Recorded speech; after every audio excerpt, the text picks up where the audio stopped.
Ons werk vandag met die tema ingebed in die Koninkryk van God. Nou, daar sit 'n stuk woordspeling in hierdie tema, maar ons sal nou daarby uitkom. Vir nou wil ek jou net uitnooi om vir 'n oomblik hierdie tema in jou hart te dra, terwyl ek vir ons Lukas 10 vers 1 tot 12 lees. Ingebed in die Koninkryk van God. Kom ons lees saam.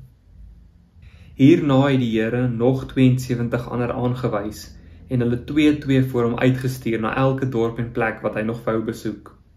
Hy het vir hulle gesê, die oes is groot, maar die arbeiders min. Daarom moet julle bid tot die Here aan wie die oes behoort, om arbeiders uit te stuur vir sy oes. Gaan nou, kyk, ek stuur julle soos lammers tussen wolwe in. Moenie 'n beursie of 'n reissak of sandale saamdra nie, en moet niemand langs die pad groet nie. Watter huis julle ook al binne gaan, sê eers, vrede vir hierdie huis. En as daar 'n vredelewende mens woon, sal julle vrede op hom rus, anders sal dit na julle terugkeer. Bly in dieselfde huis, terwyl jy eet en drink wat aan julle aangebied is, want die arbeider is sy loon werd. Moenie van huis tot huis rondtrek nie. As julle in 'n dorp kom en die mense verwelkom julle, eet wat aan julle voorgesit word. Maak die siekes wat daar is gesond en sê vir hulle, vir julle is die Koninkryk van God op hande. Maar as julle in 'n dorp kom waar hulle nie verwelkom nie, gaan dan uit in die strate en sê, selfs die stof van julle dorp wat aan ons voete kleef, vee ons af as 'n aanklag teen julle. Maar dit moet julle weet, die Koninkryk van God is op hande. Ek sê vir julle, vir die mense van Sodom sal dit op daardie dag draagliker wees as vir daardie dorp. Nou alhoewel ons hoofsaaklik op die eerste 3 verse van hierdie teks gaan fokus, gee hierdie klomp verse vir ons regtig 'n goeie verbeelding of 'n idee van wat hierdie ingebed in die Koninkryk van God nou juist beteken. So dan natuurlik die vraag, wat beteken dit?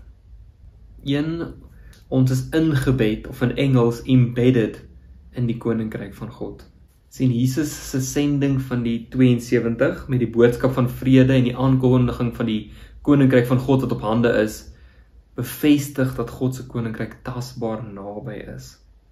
Daarom dat ons ook met vrede, althans daarom dat ons ook die vrede met vrymoedigheid kan aankondig. Maar dit beklemtoon ook dat hierdie gestuurdes, hierdie apostels van God, 'n werklike deelname aan God se Koninkryk het.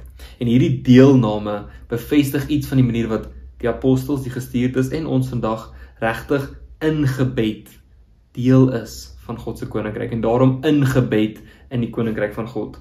Nou 'n tweede punt wat veronderstel kan word met hierdie woordspeling. Ons is in gebed. Dit wil sê besig om te bid in die Koninkryk van God. Miskien is hierdie die treffendste gedeelte rondom Jesus se sending. Jesus begin deur sy volgelinge aan te moedig om te bid. Nou gebed is alreeds in beginsel 'n saak van verhouding en 'n saak van vertroue of 'n saak van erken dat jy afhanklik is. So vir die grondslag wat Jesus lê, of die fondasie waarop Jesus hierdie hele sending bou, as dit ware, is hierdie idee van verhouding met God en afhanklikheid van God. Maar dan gee hy nog spesifieke instruksies van waarvoor hulle moet bid. Bid dat die Here van die oes werkers sal stuur vir hierdie oes.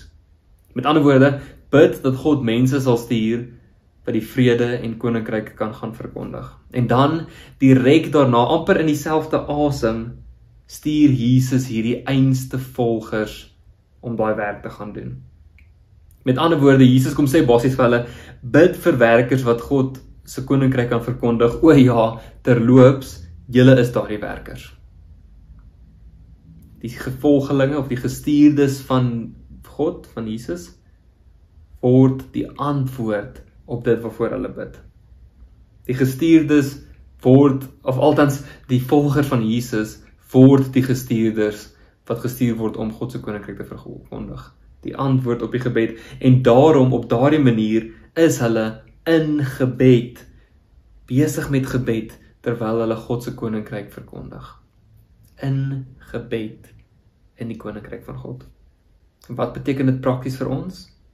Miskien help hierdie woordspeling van ingebed en dan ingebed ons al reeds om iets te verstaan van die manier wat God se Koninkryk werk en die manier wat dit iets van ons verwag vandag. Tog is daar ekstra waardevolle afleidings wat ons kan maak op grond van die manier wat Jesus hierdie 72 stuur, klomp goeders wat ons vandag eg en opreg ook kan toepas as volgers van Jesus. 1. Begin by gebed. Sien, ons leef altyd vanuit ons verhouding met God. En daarom is gebed kardinaal belangrik. Hê jou stilte tyd, doen jou Bybelstudie, doen jou gebed op watter manier jy dit ook al doen, om jou verhouding met God te versterk en om beter daarmee te raak, om te hoor en te sien waar God jou wil gebruik. Maar besef net dat gebed nie die einde van ons opdrag van God af is nie. Dit is bloot die begin. Ons word geroep en gestuur vir 'n klomp goed, waarvan gebed bloot 'n begin is om te besef dat ons gestuur is, om raak te hoor dat ons gestuur is. Gebed is nie die einde van ons verhouding met God nie, maar bloot die begin van gehoorsaamheid en die opdrag wat God aan ons gee. En daarom 2, ken jouself in verhouding met God. Hierdie is 'n ongelooflike belangrike punt. Ek kan insien hoe die volgers van Jesus, terwyl Jesus vir hulle sê, hoor hierso, bid vir werkers, dat hulle nie aan hulle self gedink het nie. En as ons nou eerlik met mekaar is, dink ons waarskynlik ook nie altyd by default aan onsself as God se medewerkers, of as die medewerkers wat God se werk behoort te doen nie. Nou ek vermoed as een van 2 redes hoekom ons nie so dink nie. Die een het bietjie te doen met ons gemaksig, en die tweede het swaalf te doen met hierdie idee dat ons nie goed genoeg is nie. Rondom ons gemaksig sit ons baie keer met hierdie illusie dat God se werk net vir sekere mense is. So amper asof God se werk wat op elkeen van ons berus, God wat elkeen van ons roep, in 'n sekere sin geoutsource kan word na spesifieke mense toe. Baie keer is dit die dominee se werk, of die sendeling se werk, of die een of ander ongelooflike goedhartige persoon se werk, so asof daai mense alleen verantwoordelik is vir God se werk. Nee, God roep elkeen van ons. Nie noodwendig om voltydse predikante, of pastore, of priesters, of sendelinge, of wat ook al te word nie, maar om in jou lewe, jou unieke lewe, jou rol en bydra te lewer in God se koninkryk, vir God se koninkryk. God roep jou ook. En dan die tweede punt wat eintlik maar daarbey aansluit, hierdie idee wat ons het dat ons nie goed genoeg is nie, so asof my persoonlikheid eers moet verander, of ek eers meer skills moet aanleer, meer bekwaam of meer vermoëns moet hê, my passie moet eers toeneem, of ek moet eers meer tyd of meer geld hê, dan sal ek begin met my werk vir God se koninkryk. Nee, God ontmoet jou net daar waar jy is, en God gebruik jou reeds net daar waar jy is. God kan en wil jou gebruik. Moenie dat 'n klomp verskonings van die idee dat jy nie goed genoeg is in die pad staan van God wat jou gebruik nie. Die derde punt is redelik voor die hand liggend. Verkondig God se koninkryk. Natuurlik moet ons God se vrede en versoening verkondig, nie net in ons gemeente nie, maar ook in ons gemeenskap, in ons land en oor die hele wêreld heen. Maar die belangrike ding hierso rondom ons wat God se koninkryk moet verkondig, lê in die feit dat dit nie net gaan oor gehoorsaamheid nie. Ons moet nie God se koninkryk net verkondig omdat ons gevra word om dit te doen of geroep word om dit te doen nie. Ja, ons moet dit verkondig uit gehoorsaamheid van God, maar ons verkondig dit ook as 'n tipe van 'n getuienis, sodat almal anders kan besef en beleef en ervaar dat God se vrede en versoening werklik is, dat God se koninkryk waarlik op hande is. Nou ek wil hê jy moet dit mooi hoor, dit gaan nie net daaroor om almal in kennis te stel dat God se koninkryk op hande is nie. Dit gaan oor dat almal dit moet ervaar en beleef. Nou natuurlik kan ons nie iemand forceer om God se koninkryk of God se vrede te beleef of ervaar nie. En dit bring ons dan by die 4de punt.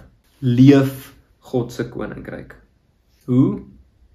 God se koninkryk is in 'n sekere sin maar net 'n fancy woord om te sê daar waar God regeer. So wanneer ons vir mekaar sê dat ons God se koninkryk moet leef, bedoel ons eintlik baie eenvoudig, ons moet leef asof God in beheer is. Ons moet leef asof God regeer, want God is in beheer, God regeer reeds. God se koninkryk is waaragtig op hande. Daarom dat Jesus sulke duidelike instruksies vir die gestuurdes gee oor wat hulle moet doen en hoe hulle moet optrede. Deel God se vrede met jou woorde en optrede, leef as vredelewende mense, getuig eerder as om te probeer oortuig, Leef in afhanklikheid van God. Vertrou op God se genade en voorsiening, selfs wanneer dit uit die hand van ander mense kom. Hê vertroue in jou vermoëns as 'n gehoorsame volgeling en disipel van Jesus. En dan, baie belangrik, soos wat Jesus hulle 2-2 uitstuur, ondersteun mekaar en laat toe dat ander gelowiges inbou in jou groei as 'n gelowige.